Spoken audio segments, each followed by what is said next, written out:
Hello, good afternoon. We are in Israel, in Haifa, in Yad Ezer Lechaver, with Radek Wegrzyn.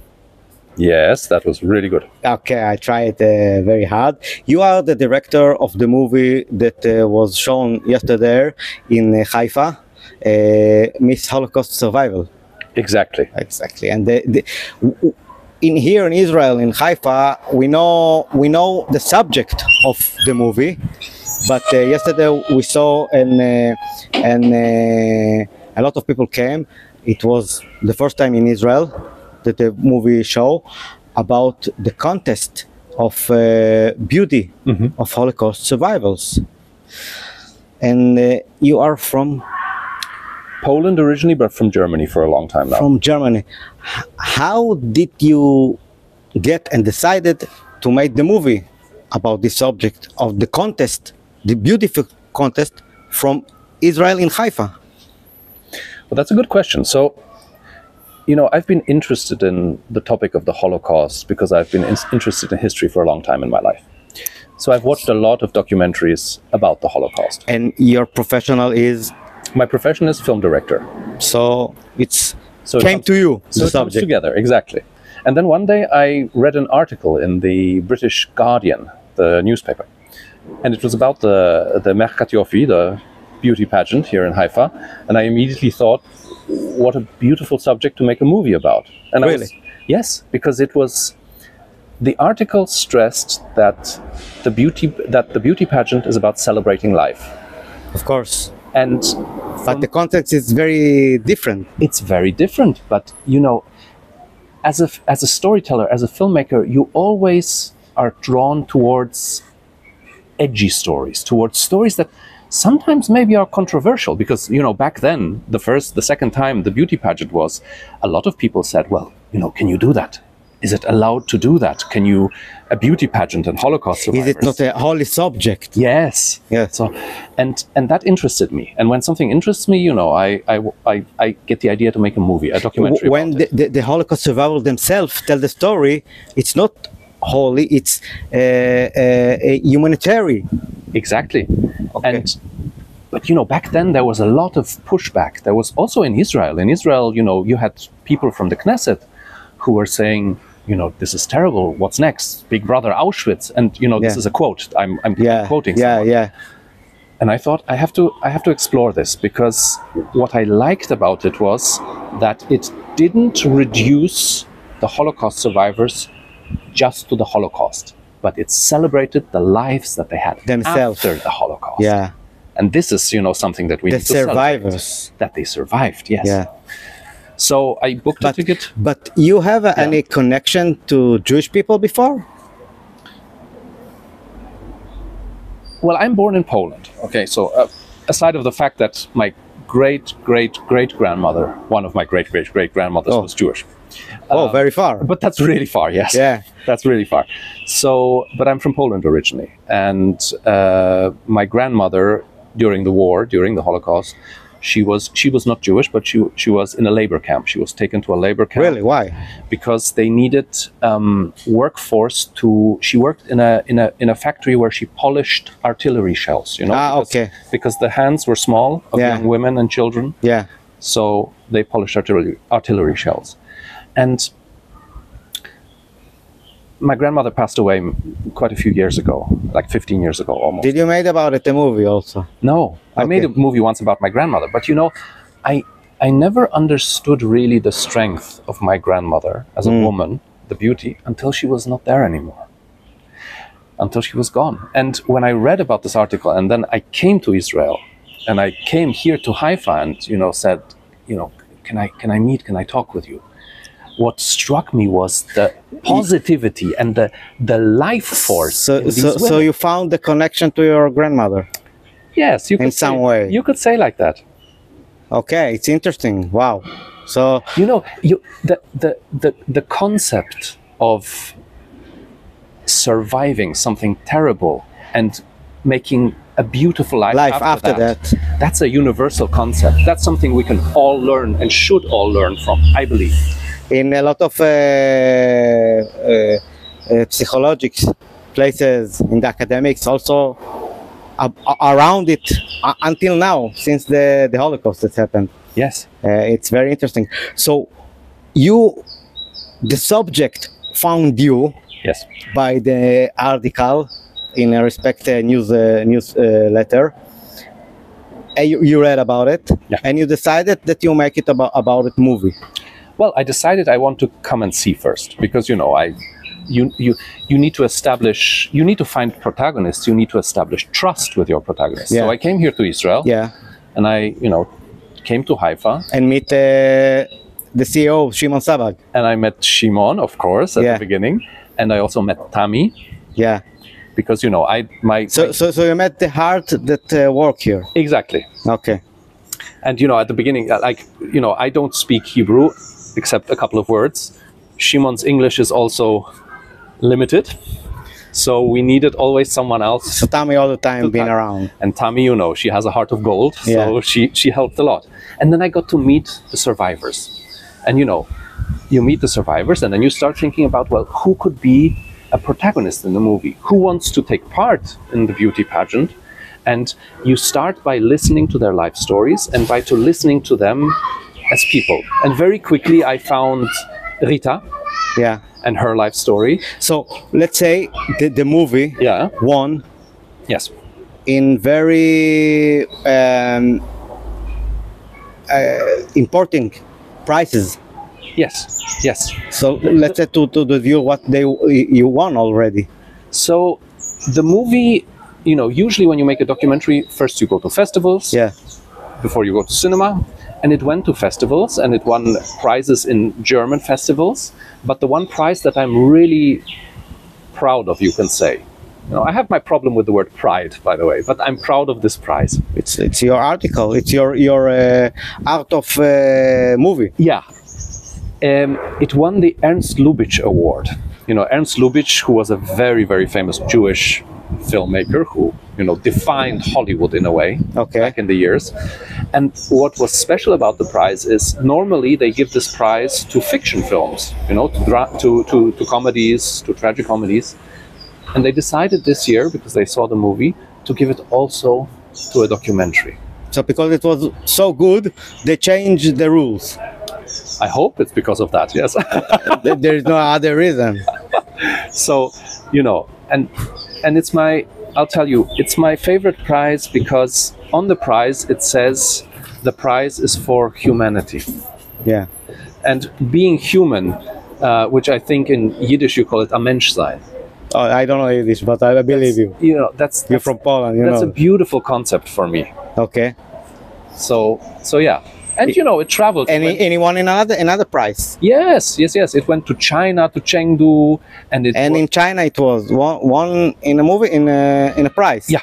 You've been in China. I've been in China and that's another whole amazing. With that movie. Yes. So wow, you are like you're making PR to Israel. Definitely. Wow. Somebody from the ministry in the government connect with you or no? Wow. So they must. But I'm a filmmaker. I like my independence. Of course, but you got to China and you want there also in a reward. And how the sushi there in China is good, like in Israel. Well, it was in Chengdu. Ah, okay. So this is the heart of Szechuan kitchen. So it's hot kitchen. So it's not so much about sushi, but it's really some of the best kitchen in China. It was amazing. So you make tour also, and after that, the movie gone to. It went to Miami Jewish Film Festival, which is a huge Jewish film festival in the US. Yeah, got very well received there, and we had also screenings for Jewish organizations that are in universities. So when you make the movie. So we made the movie in 2018, 2019. That's when we filmed. And then, 2020, and of course, COVID came, which stopped everything. Everything, yeah. But so it's in the air something like 3 years. Yeah. Okay, so wow. For 3 years, you make a lot of tour with him. Yes. And the subject is the subject all the time is in active. It's not a movie that you made it and put it away. No, it's I see it in Germany because, you know, it came into cinemas in November 2023, but they still book the movie for, you know, Holocaust Remembrance Day, for special occasions, when they want to educate. One of the best things about cinema in Germany is that we have a school program. So, you know, you have whole classes. It's like also education movie. Exactly. Wow. You have whole You're classes. touching in a lot of things with this movie. But let's go back to the movie now. Yeah. In the movie, you're showing the duty context Yes. of Holocaust survivors. Yes. What is unique there?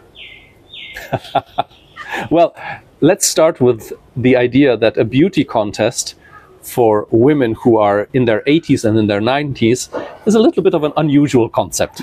For start. For starters. And how you deal with that? Well, you deal with it In the movie, what's happening there? Well, you know, I'm observing them as they go through the rehearsals, as they interact with each other.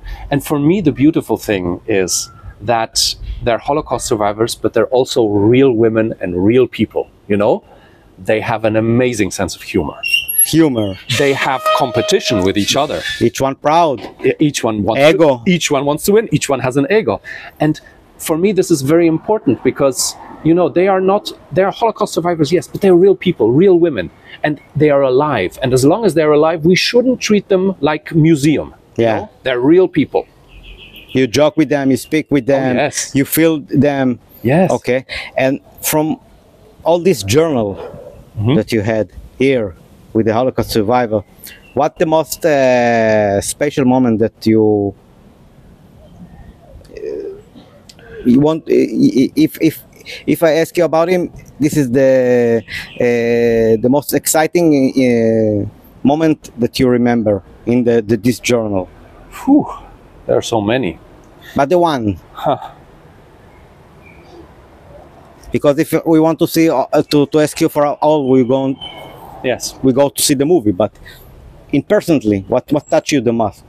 I think my last conversation with Rita, who is the main protagonist, which is also in the movie, the conversation.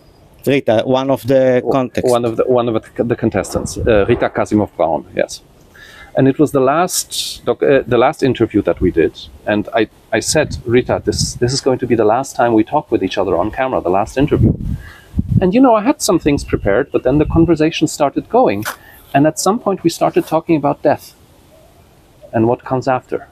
And it became a very almost philosophical conversation about, you know, the meaning of life. It's not almost. It's philosophy. Yeah. Okay. I think that was the And what you learned from this talk with her about death? Well, I don't want to say too much because I want people to watch the movie, but you know, it was.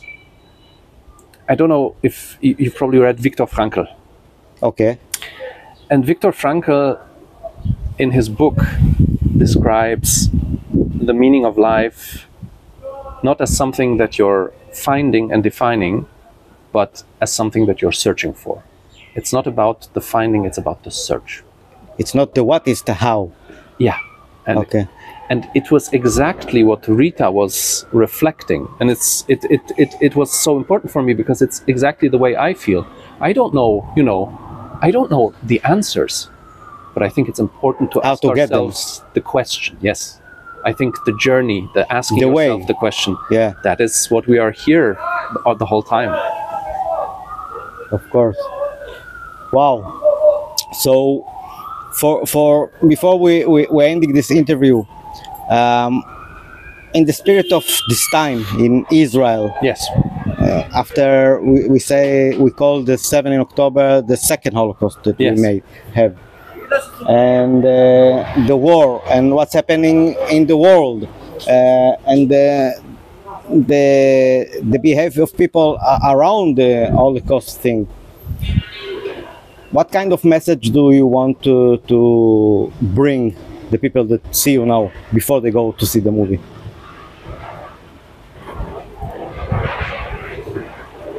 You know, people sometimes ask me,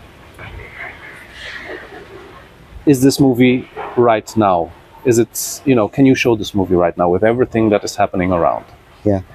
And I really feel, and this is not, I really feel this from the bottom of my heart, that the harder and the more extreme the times are, and the more dangerous the times are, the more we need to show and look at stories and at movies that give us hope, that give us some kind of peace, and that make us remind us that we are human beings. And I want to say another thing, not another thing, to say more about what you said now, to give us proportion, yes, in life, yes, and how we are lucky after all, yes, in life. And maybe that reminds us to be grateful as well, yeah, for what we have. And to say yes, to see the half full. The half full glass and not the half empty. I couldn't agree more. Yes. You see, I saw it with you. I thought about it with you after you said the story, and I can say only thank you that you made this movie. I don't think that somebody else can see and show these things. A person that come from, from a a place, an outsider, exactly, that not connect, and to see it's to show the pure truth of the subject, of the women that survived the Holocaust, and how they are above everything and continue in life, and how they are beautiful that way, and how it's like they see the life after that, from pink glasses, and it's give to somebody that see it from the side a proportion with his problem to say, whoa, exactly, I can deal with my problem. That's the way I felt a lot of the time when I was making this movie. Okay, so thank you very much, and I hope to see you in Israel again. For sure, I will come back. And the movie, where can be found if somebody wants to see it on the web? Well, if somebody is in Germany, then it's easy, or in Austria or Switzerland, because you can buy the movie already there. Okay. For the rest of the world, we are going to have a rollout, so available in the rest of the world. January, it's a little bit still to go, but it's January 27th of next year. We're going to release it in the entire world, January 27th, which, is International Holocaust Remembrance Day, Liberation of Auschwitz, for next year. Okay, so we will be in touch, and thank you again, and have a good vacation and good flight back. Thank you very much.